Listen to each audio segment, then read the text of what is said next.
Verse 5, Chapter 4.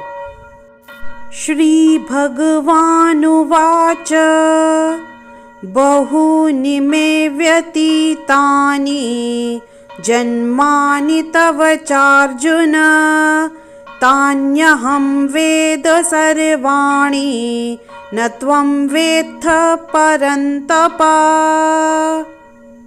In this verse, the personality of Godhead, Lord Shri Krishna said, Many births, both of you and I have passed. I can remember all of them, but you cannot, O subduer of the enemy. Elaborating on the above thought, in the Brahma Samhita, we have information of many incarnations of the Lord. It is stated there, Advaitam Achyutam Manadim Anantarupa Madhyam Purana Purusham Navayovena Cha Vedeshu Durlabham Atma Bhaktau Govindamadi Purusham Tamaham Bhajami. That is, I worship the Supreme Personality of Godhead, Govinda or Krishna, who is the original person, absolute, infallible, without beginning. Although expanded into unlimited forms, he is still the same original, the oldest and the person always appearing as a fresh youth. Such eternal, blissful, all-knowing forms of the Lord are usually not understood by even the best Vedic scholars, but they are always manifest to pure, unalloyed devotees. Ramadimurtishu kalaniyamena tishthananaavatar karod bhuvaneshu kintu Krishna swayam samabhavat paramah puman yogo vindamadi purusham tamaham bhajami.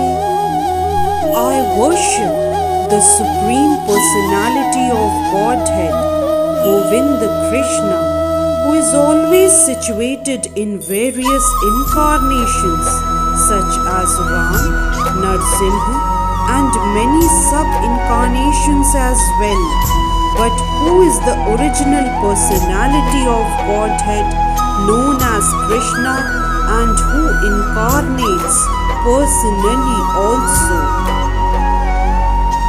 In the Vedas also, it is said that the Lord, although one without a second, manifests himself in innumerable forms.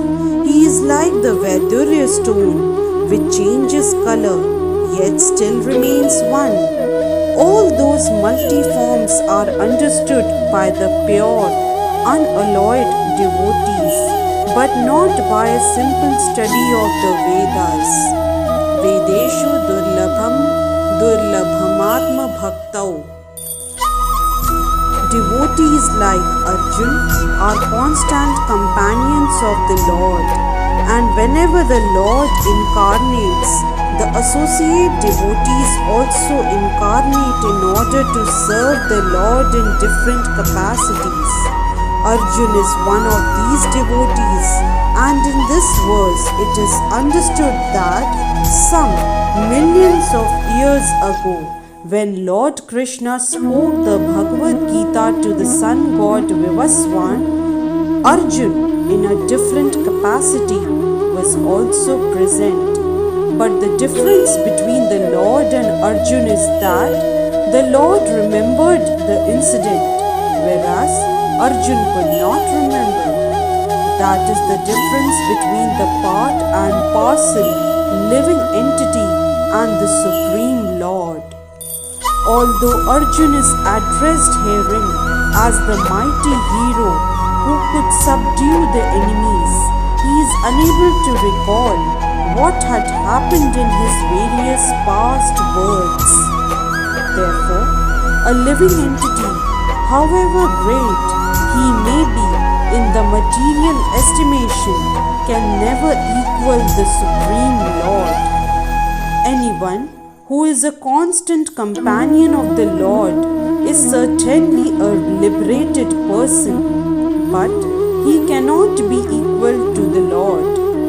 The Lord is described in the Brahma Samhita as infallible, Achyuta, which means that he never forgets himself, even though he is in material contact. Therefore, the Lord and the living entity can never be equal in all respects, even if the living entity is as liberated as Arjuna. Although Arjuna is a devotee of the Lord, he sometimes forgets the nature of the Lord, but by the divine grace, a devotee can at once understand the infallible condition of the Lord, whereas a non-devotee or a demon cannot understand this transcendental nature. Consequently, these descriptions in the Gita cannot be understood by demonic brains. Krishna remembered acts which were performed by him millions of years before, but Arjuna could not, despite the fact that both Krishna and Arjuna are eternal in nature. We may also note herein that a living entity forgets everything due to his change of body, but the Lord remembers because he does not change his Sachid Anand body. He is Advait, which means there is no distinction between his body and himself. Everything in relation to him is spirit, whereas the conditioned soul is different from his material body.